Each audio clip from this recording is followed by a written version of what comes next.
Si nous avons été amenés à constituer, à la demande de Bruno Retailleau, ce groupe de travail, c'est que ce sont des choses qui se sont inscrites dans notre société aujourd'hui.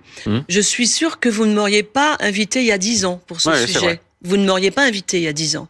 Vous m'invitez aujourd'hui parce que ce travail correspond à 10 années d'influence. Alors, on le sait, woke des États-Unis, puisqu'on est même dans du vocabulaire aujourd'hui étonnant, y compris dans les livres scolaires. Donc aujourd'hui, on a ce phénomène-là qui, depuis 10 ans, explose.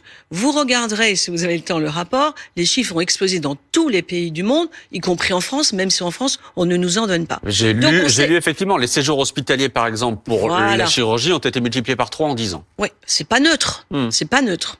Donc, nous, on s'est posé la question et donc, nous avons voulu comprendre où en étaient tous les pays qui étaient très en avance sur ce sujet et où en était la France, pourquoi tout le monde reculait. Une information, l'Angleterre a interdit la semaine dernière les bloqueurs de puberté.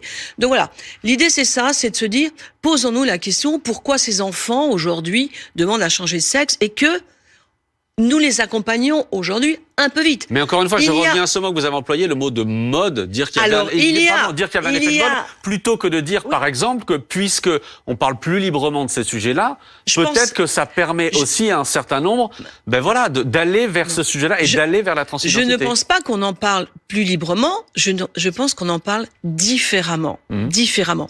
C'est-à-dire qu'aujourd'hui, et vous le constatez vous-même quand vous abordez d'autres sujets sociétaux, vous avez les réseaux sociaux qui sont une plaie pour un certain nombre de gamins qui sont en souffrance, qui s'enferment dans leur chambre et qui subissent l'influence des réseaux sociaux.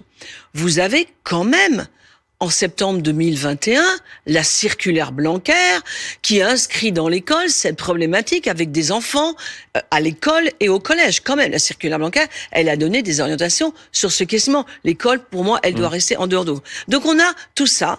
Et quand on s'aperçoit, quand on cherche, quand on creuse, on a auditionné 67 personnes, 6 mois de travail avec des médecins, des pédopsies, des chercheurs, des philosophes aussi, parce que c'est intéressant de se poser au niveau sociétal cette question.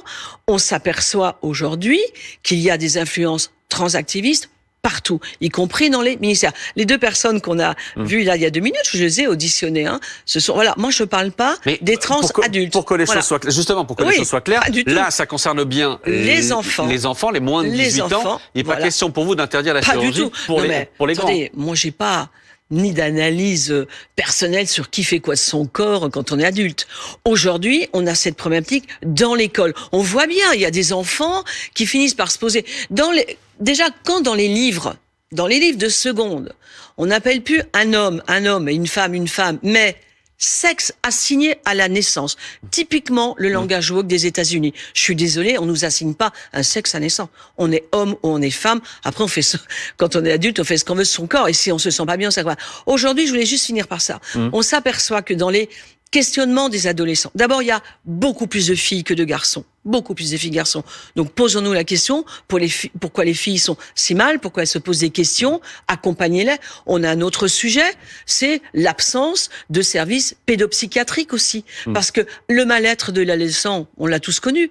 Aujourd'hui, il est peut-être plus fort que peut-être les générations précédentes. Et puis, on a les parents aussi, qu'on n'aide pas, parce que les parents, on les culpabilise en disant, vous n'accompagnez pas votre enfant là où il veut aller. Mais le parent aussi, il doit comprendre. Et il y a l'influence sociétale, l'influence de la presse, en disant, mais si je me trompe pour mon enfant, je vais l'emmener dans le mur. C'est pas comme ça. Et donc, je rappelle ce que vous voulez interdire, à la fois les traitements hormonaux et la chirurgie pour les plus jeunes. Et les bloqueurs de puberté. Les bloqueurs de puberté. Comme l'ont fait la plupart des pays du Nord, d'ailleurs, qui étaient très en avance sur nous. Merci.